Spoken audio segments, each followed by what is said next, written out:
Hey guys, welcome back to We Watched Movie. I am Mike, and the Exorcist, believer, deceiver, golden retriever.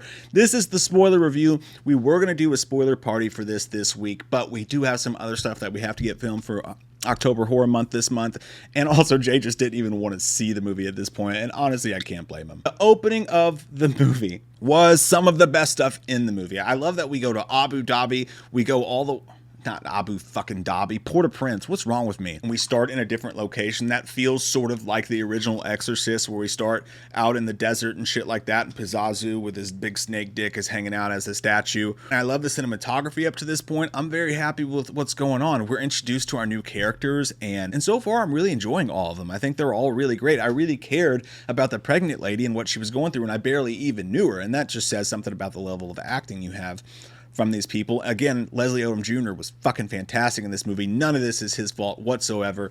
If they go forward, I kind of hope that he has something to do with the franchise, even though I have my own thoughts, by the way, of how to fix this franchise. And I'm going to make another video talking about my pitch for the next Exorcist movie entirely. And by the way, welcome all the new people that we have here from these Exorcist videos. They're doing so well, and I really appreciate it. And if you want to make sure you catch that video, please be sure to click subscribe and the bell so you get a notification, all that junk. I'll shut the hell up and continue the video now. But she's walking through the market, and this kid's like, hey, you want to see something special for your baby?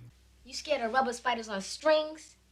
And she, like an idiot, follows the kid. I mean, I guess not like an idiot, but I wouldn't have gone. I'd be like, nope, I know what's going to happen in that back room.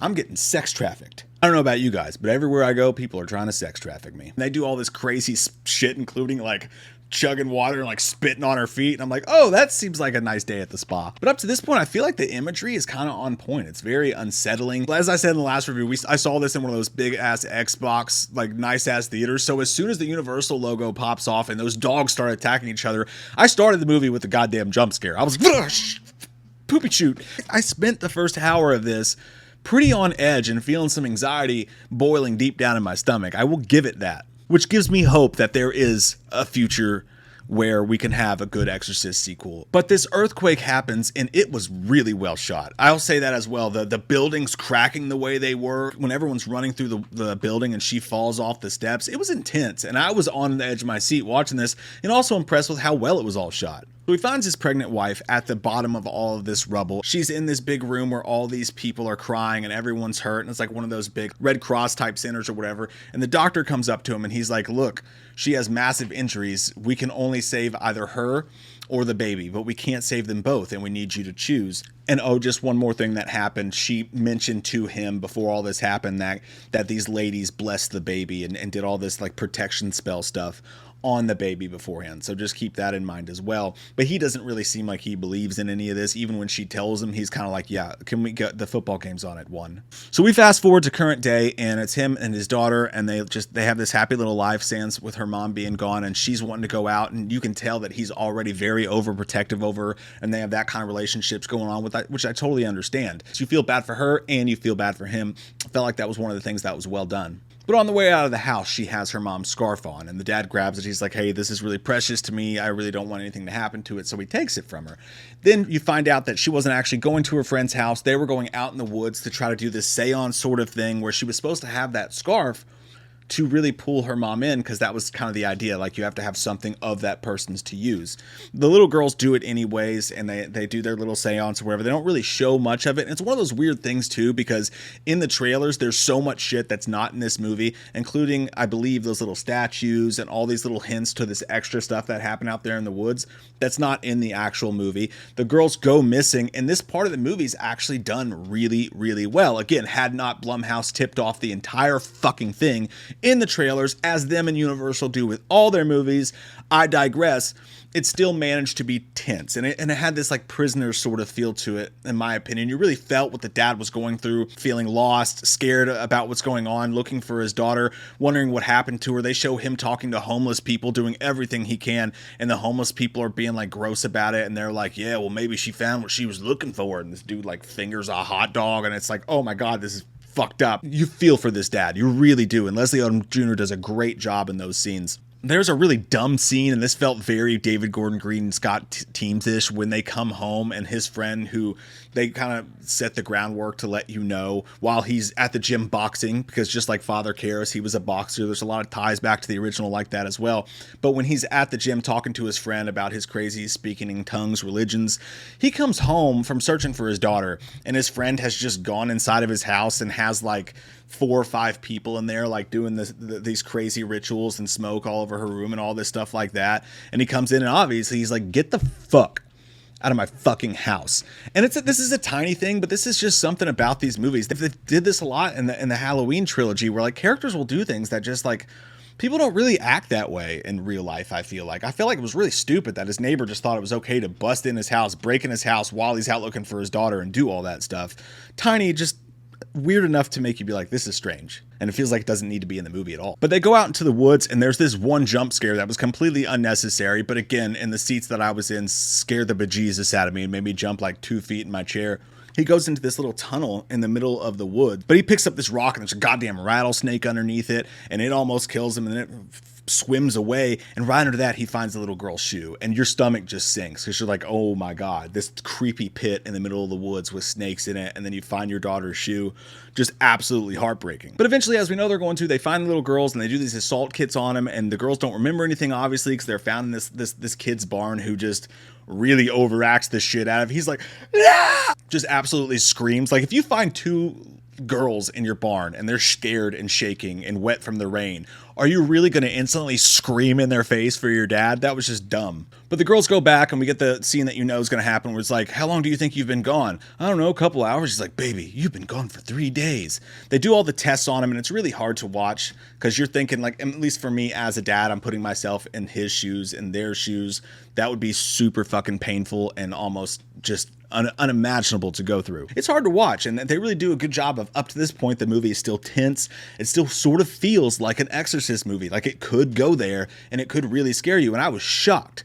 I was fucking shocked that I was feeling this anxiety fueled and all this tension from what I saw in the trailer to this point. So they take the girls home, and none of this is great. Like, none of what they do here is great, but there is this one scene where he's talking to her, and this face appears behind her in the bed, and it's very subtle, and the face just kind of shows up, and it's sort of greenish looking, and it's some of the best looking stuff in the movie. I could be wrong because I barely saw it for a second, but when that face appears, I was like, oh, that was good.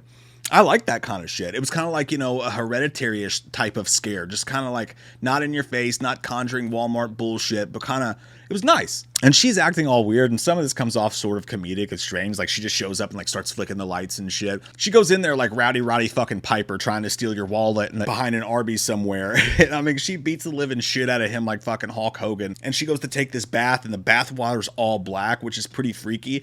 And her nails are all ripped off, which was that was the touch of the good stuff.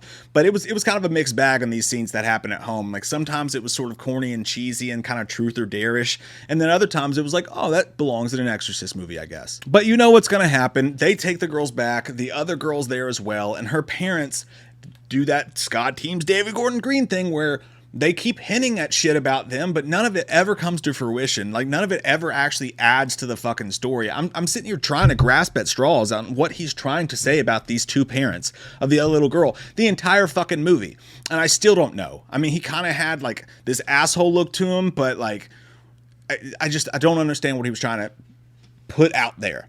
There's a lot of stuff about their faith and whatnot, and as the girls get worse and worse that go on, you've got that awful church scene that happens, which is basically, you saw the trailer, you saw the entire thing with the other girl where she's just doing the awful Body in the Blood voice that's just so just corny and out of any possession movie you've seen out of the last 20 years. Just does not move the fucking needle an ounce. Yeah, have her in church saying Body in the Blood, and we'll put a demon overlay voice on it. Whoop-de-fucking-do. Like, $400 million you paid for this, and you're doing basic ass shit like that. So he decides, once he reads about this book and decides to read it, that Ann Dowd gave him, which was Chris MacNeil's fucking book, he's going to go get Chris MacNeil. And now we've reached the point of the movie where it's no longer going to be very good for the rest of the time.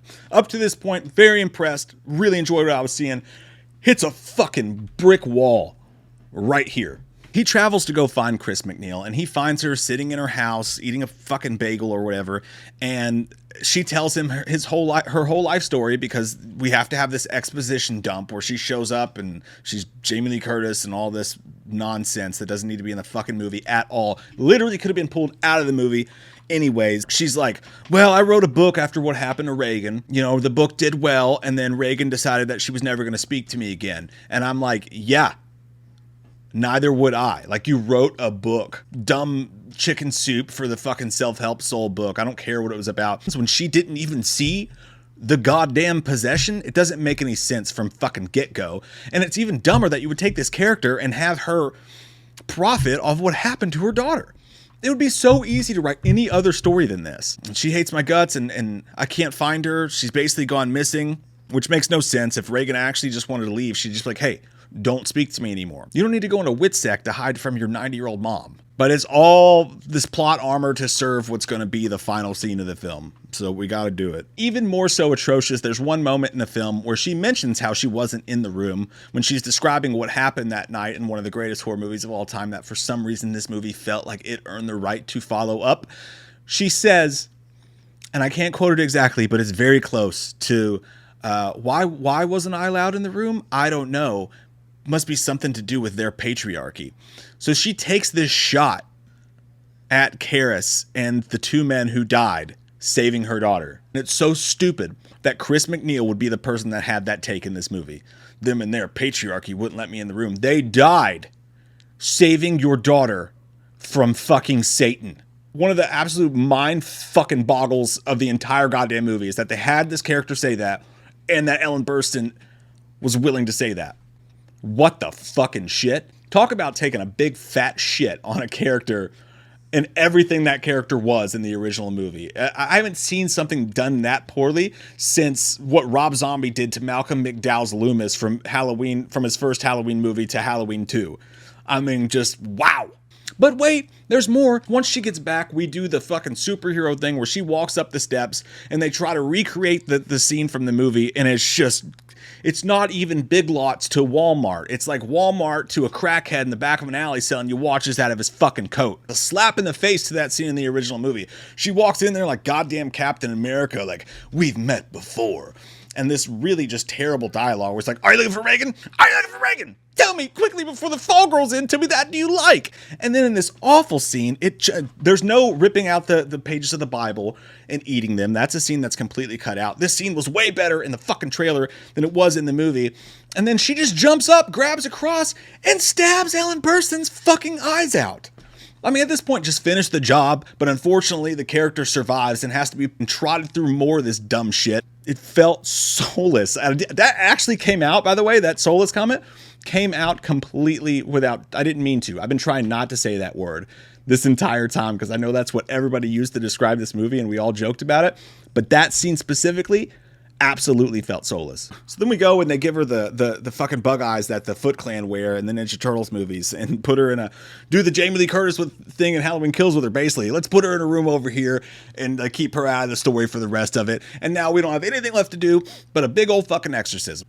Put them in the chairs back to back, and they bring in like 6 different religious people to come in and like, hey, we'll just try them all at once. We'll just literally throw the holy kitchen sink at this thing and see what happens. And they have David Gordon Green come in, and they literally had no plans. This felt like a mess. It felt like a mess. A little bit like that scene in Halloween Kills where they couldn't figure out the street scene with the sun going down, so they just kind of had people like slow motioning at Michael while he like slashed through them. It's such a cool idea. It worked for the film, and I didn't hate it, but you just know if that scene was filmed in a different way, it could have been far more interesting than just like Tommy Doyle slow motion with a bat as Michael Myers stabs him. And that's kind of what happened here. I think it was just too much for David Gordon Green to control. He has all these ideas coming out of his fucking head, and he wants to do all these different threads and say all this important stuff about religion and about this, about that at some point he just loses it and just goes, I'll just film something and put it out there at this point. That's what it feels like happens with these movies sometimes, and that's what feels like it happens here. The camera goes to this exorcist, then to this exorcist, and people are just shaking maracas or reading from the Bible, and it just sucks all tension out of the room completely. You are so just in the back of your seat at this point, like, what are we doing? What are we fucking doing right now? What is the purpose? Where is the plane fucking landing with all this shit? You're just throwing everything at the wall.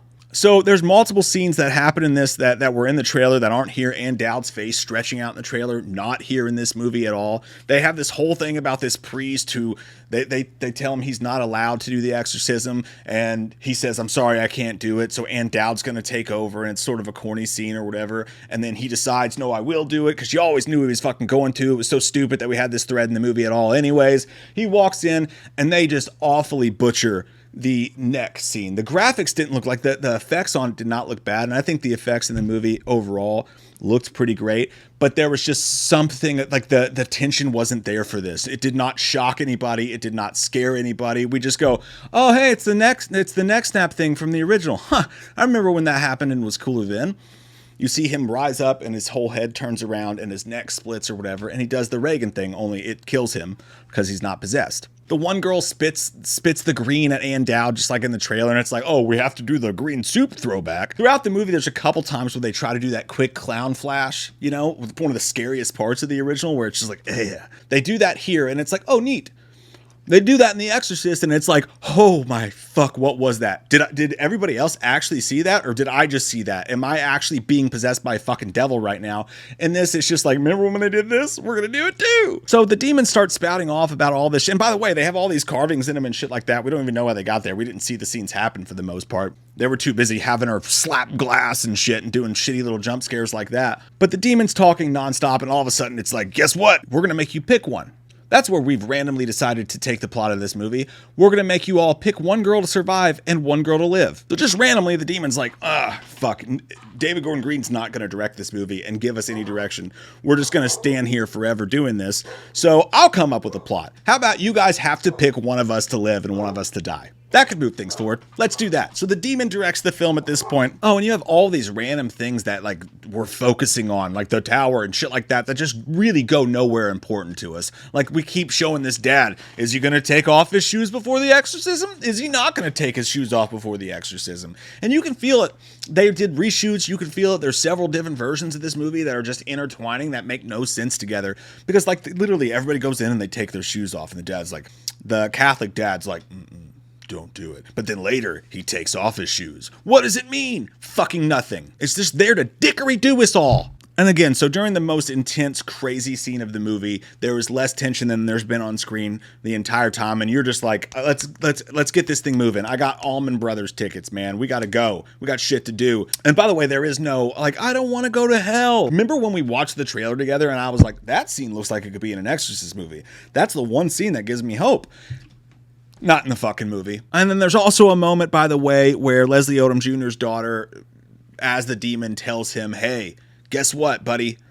I was there that day, and I know that you chose for the mom to survive and not the daughter, because you never even wanted your cunting daughter or whatever.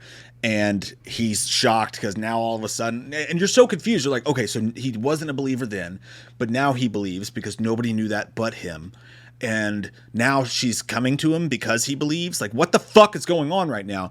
And so she starts to come out of it, but then the other dad gets freaked out because he's like, oh, if she comes back, then my daughter will die because I'm going to believe the demon, because everyone knows that you should believe the fucking demon. So he screams, I want my daughter to survive. I choose her, as the demon was wanting it to. So then suddenly, Leslie Odom Jr.'s daughter starts to die. That little girl starts to live. But then all of a sudden, the demon played a trick on you. Chlorophyll, more like Borophyll. Leslie Odom Jr.'s daughter survives. The other girl dies.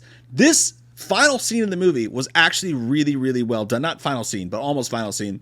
Was actually really, really well done. Had there been any sort of tension, had you not been so disappointed with the exorcism that just took place and how little decision making there was in it, which is like David Gordon Green's biggest problem. He cannot decide on what the fuck he wants his movies to do or say. Would have been a very, very dark and disturbing scene. This girl walks through what looks like the tunnel from before, and she's basically in purgatory or hell or whatever. She has died back there, and they show this innocent little girl walking around. She's like, Mom, I don't know what's going on. Where is everybody? And then all of a sudden, she gets engulfed in this water, and these hands grab her and pull this little girl into hell. And you see like that fucking Bagul face as they pull her down to hell, and it is. Had it been prefaced with anything better than what we just watched, it would have been a really, really good scene that would have fucked you up. But you're so ready to just get out of the fucking theater at this point, it really didn't stick. But I do give them credence for that decision, how dark they decided to be with that moment, how fucked up that was, and the way it all looked, because it was shot really well. Like most of the film. And what I did find weird about this movie as a whole is like sometimes the way it all looks and the cinematography, you feel like you're kind of in the Halloween Kills, Halloween Ends world. It feels like, you know, all that's happening down the street, which that part's kind of cool. Because say what you want about David Gordon Green or any of the movies or whatever, the decision making, I think it was always shot very, very well. But yeah, so the one girl lives, the one girl dies, and we start to do this David Gordon Green Halloween Kills, Halloween Ends theme where it seems like the camera's showing everybody just like sitting in a diner or like crying in their room or like doing their different things, and it's showing different parts of the town and different members of the movie just like kind of like reconciling with what happened and trying to move on into the future. And it gives this horrific feeling that he's trying to say, how do these events affect a whole town as one? Which you'll remember is exactly what he tried to do with Halloween Ends. And oh my God, if we go there again, if he actually has the nutsack to try that again, try that in a small town, it just won't fucking happen. There's no way. Surely to God not, right? Surely to God not. But the way this ended and the way it all happened, like, what is the sequel? Like, I don't think they fucking know, guys. I don't think they know. I'm going to be honest with you. They kept changing the story in between the Halloween movies, unsure, never decision making. That's his biggest problem, in my opinion. I don't think they know. That's really fucking bad, especially because I can't watch this until the next logical conclusion either. I do have an idea, though. Remember, that video will be coming up soon. My idea for the next Exorcist movie, and I think it's a really, really good one, and I think it could work. So, hey, thank you guys for watching this movie. I gave the movie a 6 out of 10. And some people were like, I can't believe you gave it that high of a score. I gave it that high of a score because the acting was great in the movie, I felt like. I love Leslie Odom Jr. I love the way that the movie looked for the most part. I love the first half of it, just had me full of anxiety and had me on the right path. They crashed that fucking plane into a goddamn porta potty, but the first half of the movie really had the tension it needed, and it had good acting. And to me, this movie is a massive, massive failure anyways, because if you're gonna make the direct sequel to The Exorcist, a 6 out of 10 should be a massive fucking failure. I see a lot of people being like, it's not that bad. Or like, you know, you should just like not connect it to the original. No. We cannot not connect it to the original because they spent all of their money and all of our time connecting it to the original. So no, we will think of the original when we watch that because that's how they got our asses in the seats. You don't get to have it both ways. Oh, and it's so fucking forgettable. I actually forgot about it. But at the very end of the movie, Ellen Burstyn's sitting there wondering why the fuck she's in this movie with her Foot Clan eye covers on because her eyes were stabbed out by a fucking crucifix. And the door opens, and guess who it is? It's Linda Blair, Reagan, and she cries. And she goes, "You've come home to me," and she holds her and cries. And we got our cheap fucking fan service. We brought back Linda Blair, and now shut the fuck up. Maybe we're going to bring her back in the sequel for you dumb little shits, if you're lucky. It's supposed to land and make you feel something, but you don't, because like, fuck, I forgot you were even in the movie at this point. But yeah, here we are. That's how I hope you guys enjoyed the spoiler review. If I forgot anything, feel free to let me know in the comments. There was a lot going on here, a lot to discuss and cover. I feel like I got to at least most of it, but I've had a blast talking about this movie with you guys, even though it seems like all we're doing is bitching about it. These are the kind of things we thought we were going to see, which is why we were kind of upset with the trailers that we got. Even people's like, see the movie first, damn it. And I will admit, the first hour of the movie surprised me and impressed me. I love your all's fucking faces. I hope you guys have a great day. We'll see you super soon. More Exorcist, Halloween, Scream, all of it to come. Happy Horror Month, everybody. We'll see you tomorrow. Here comes that white-faced fucker, an asshole like no other. He's a big old piece of shit. Wants to stab your sister's tits cause he's a white-faced fucker. Loomis can't recover. Dr. Challenge drunk again. Sleeping with your sister's friends. Do you want to know about the darkness? I said, God damn. God damn you, faggot! Halloween never ends, suck my fucking dick, and I don't really care what Blumhouse fucking says. Put him in a box, or suck a fucking cock. You can say he's dead, but we all know he's not, yeah. So let's go trick or treating, let's go fucking drinking, let's all go rent Pumpkinhead on VHS.